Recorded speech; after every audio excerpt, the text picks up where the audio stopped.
সূরা ইয়াসিনের এই গোপন পাওয়ারফুল আয়াতটা যদি আপনি নিয়মিত তেলাওয়াত করতে পারেন, মুফাসসিরিন ইকরামরা বলেন যে আল্লাহ পাক তার জীবনের সব দুঃখ দুর্দশাগুলো দূর করে দিবে, তার মনের নেক জায়েদ আশাগুলো পূর্ণ করে দিবে এবং আল্লাহ পাক তার জীবনটাকে সুখময় শান্তিময় করে দিবে। এই ছোট্ট ছোট্ট আমলগুলো করে দেখেন পবিত্র কোরআনের, দেখবেন যে আপনার ঈমানটা অটোমেটিক বেড়ে যাবে। কারণ এর যে কার্যকারিতা আপনি নিজের চোখে দেখতে পারবেন। অনেক মানুষ এটা বিশ্বাস করে না, তাওয়াক্কুল রাখে না, অনেক মানুষ এটা গুরুত্ব দেয় না। আমি বলি আপনাদেরকে একটু গুরুত্ব দেন, পবিত্র কোরআন হাদিস অনুযায়ী যে সমস্ত আমলগুলো রয়েছে এগুলোর প্রতি একটু গুরুত্ব দেন, তাগিদ দেন, দেখবেন যে ফলাফলগুলো দেখে আপনার ঈমানটা বেড়ে যাবে। তবে এর উপরে তাওয়াক্কুল রাখতে হবে, আল্লাহর উপরে পরিপূর্ণ বিশ্বাস রাখতে হবে। ওমাইয়া তাওয়াক্কালা আলাল্লাহি ফাহুয়া হাসবু, আপনি পরিপূর্ণ আল্লাহর উপরে তাওয়াক্কুল রেখে যখন কোনো ইবাদত বন্দেগী করবেন, আমার আল্লাহ অবশ্যই আপনার সেই ইবাদত বন্দেগীটা কবুল করে নেবেন। আপনি এই সূরা ইয়াসিনের এই আয়াতটা তেলাওয়াত করেন, আপনি যত বালা মুসিবতে থাকেন না কেন, আপনার সব বালা মুসিবত আল্লাহ পাক দূর করে দিবে। সেটা হোক আসমানি বালা, হোক জমিনি বালা, হোক রুহানি বালা, হোক জিসমানি বালা, সমস্ত বালা মুসিবত থেকে আমার আল্লাহ পাক আপনাকে সম্পূর্ণ হেফাজত করবে।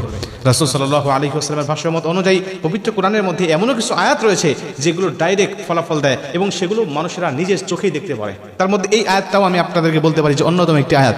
সূরা ইয়াসিনের 58 নম্বর আয়াতের মধ্যে আল্লাহ পাক বলছেন, সালামুন কাওলাম মির রাব্বির রহিম, সালামুন কাওলাম মির রাব্বির রহিম, রবের পক্ষ থেকে তোমাদেরকে শান্তি বলা হবে, সালাম বলা হবে। সালাম, এই সালাম যদি রবের পক্ষ থেকে আসে, রবের পক্ষ থেকে যদি শান্তি আসে এবং সাদর সম্ভাষণ আসে, তাহলে আপনার মতো সুখী মানুষ আর কি হতে পারে বলেন? রব যদি আপনাকে সালাম দেয়, রব যদি আপনাকে শান্তি দেয়, তাহলে জীবনে দুঃখ দুর্দশা তো ক্লেশ মাত্র থাকার কথা নয়, রব আপনাকে অসীম সাগরের মধ্যে, অসীম শান্তির সাগরের মধ্যে রব আপনাকে কবুল করে নেবে। মুসলমান ভাইরা আমার, এর জন্য মুফাসসিরিন ইকরামদের মত অনুযায়ী তারা বলেন, যদি সূরাতুল ইয়াসিনের 58 নম্বর আয়াত অর্থাৎ সালামুন কাওলাম মির রাব্বির রহিম এই আয়াতটা তেলাওয়াত করতে পারে, আমার আল্লাহ পাক তার জীবনটাকে সুখময় শান্তিময় করে দিবে। আমার আল্লাহ পাক তার জীবনের মধ্যে কোনো দুঃখ দুর্দশা রাখবে না। বান্দা যতই পেরেশানিতে থাকুক না কেন, যতই কষ্টের মধ্যে থাকুক না কেন, ও যখন নিয়মিতভাবে এই আয়াতটা তেলাওয়াত করতে পারবে, আমার আল্লাহ তার জীবনের সব দুঃখ দুর্দশা গুলোকে দূর করে দিবে। সব দুঃখ দুর্দশা গুলো রব আপনার দূর করে দিবে। এজন্য সূরাতুল ইয়াসিনের এই 58 নম্বর আয়াত কিন্তু আপনারা তেলাওয়াত করতে পারেন, আল্লাহ পাকের পক্ষ থেকে শান্তি কামনা করতে পারেন। আপনি তাহাজ্জুদ নামাজে দাঁড়িয়ে 2 রাকাত তাহাজ্জুদ নামাজ শেষ করে সিজদায় গিয়ে রবের পক্ষে রবের তাসবিহগুলো পাঠ করে আপনি এই আয়াতটা তেলাওয়াত করতে পারেন। সিজদায় পড়ে গিয়ে আপনি বলতে পারেন, সালামুন কাওলাম মির রাব্বির রহিম, রবের পক্ষ থেকে শান্তি আপনি চাইতে পারেন, রবের পক্ষ থেকে সালাম আপনি কামনা করতে পারেন।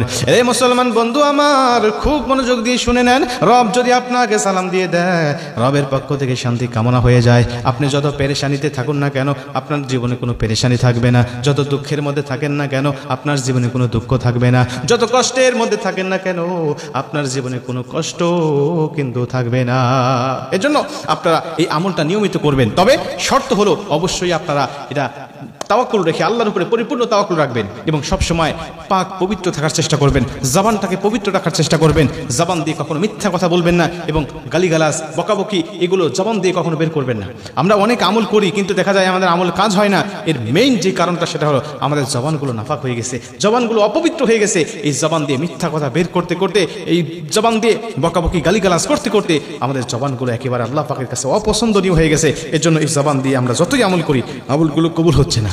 এজন্য আমি আপনাদেরকে বলবো, অবশ্যই আপনারা জবান দিয়ে কখনো মিথ্যা কথা বলবেন না এবং মানুষকে গালি দিবেন না। নবীজি বলেন মুনাফিকের 3টা আলামত, আরেকটা হাদিসের মধ্যে 4টা আলামত। তার মধ্যে একটি আলামত হলো যে ব্যক্তি মানুষের সাথে কথা বলার সময় গালিগালাজ করে কথা বলে, মানুষের সাথে কথা বলার সময় বকাবকি করে, ওই মানুষটি হলো মুনাফিকের কাতারে দাঁড়িয়ে যায়। আর মুনাফিক যত দোয়া করুক, যত আমল করুক, তার কোনো আমল কবুল হবে না। এজন্য মানুষের সাথে সবসময় ভালো ব্যবহার করবেন, মানুষের সাথে সবসময় উত্তম আচরণগুলো করবেন এবং সুন্দর সুন্দর ভাষাগুলো ব্যবহার করবেন। নবীজি বলেন, যার জবান থেকে অন্য মানুষ নিরাপদ থাকে, সে ব্যক্তি পরিপূর্ণ মুমিন হয়ে যায়। সে ব্যক্তিকে আমি নবীজি সাল্লাল্লাহু আলাইহি ওয়াসাল্লাম উম্মত বলে স্বীকার করে নেব এবং কিয়ামতের মাঠে আমি নবী তার জন্য জান্নাতের গ্যারান্টি দিয়ে দিলাম। জবান যদি আপনি হেফাজত করতে পারেন, আপনার জন্য আল্লাহ নবী জান্নাতের গ্যারান্টি দিয়েছেন। অতএব সবসময় এই জবানটা পবিত্র রাখবো, শরীর পবিত্র রাখবো এবং আমি যদি নিজেকে পবিত্র রাখতে পারি, কোরআন হাদিসের যত আমল আছে এই আমলগুলো যখন করব, তখন আল্লাহ পাক আমার আমলগুলোকে কবুল করে নেবেন।